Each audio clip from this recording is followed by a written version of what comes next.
How would you kind of assess Brandon Argonato? Kind of made the most of his reps, and a guy who's kind of been waiting to break out and get some opportunities.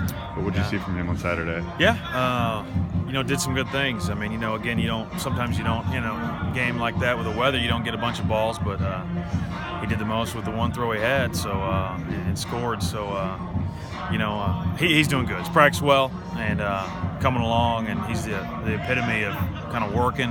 And all right, he's done good enough. Let's play him.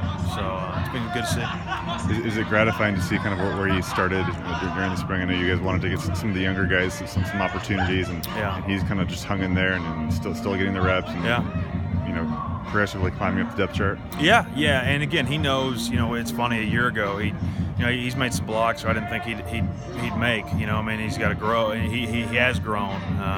He had to get more physical. And that kind of stuff, and he's done that. So. No, it's just a process. That's why we do what we do. That's why we practice the way we do and get the young guys all these reps, because he needed every one of them. But it's paid off. It seems like a lot of the smaller inside guys or I guess just smaller receivers in general are some of the better blockers.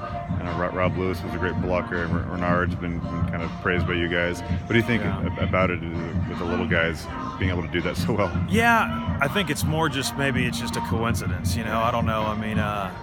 They all know. It's cool to say, I guess, as a coach, hey, if you don't block, you don't play. But because the reality is, a bigger athletic guy is typically a better blocker. So I think they kind of have a chip on their shoulder. I know that's the way Renard is a little bit. And so, hey, I can do it too, kind of a deal. And I do think there's competition in the room. That's probably the best thing you can ask for as a coach.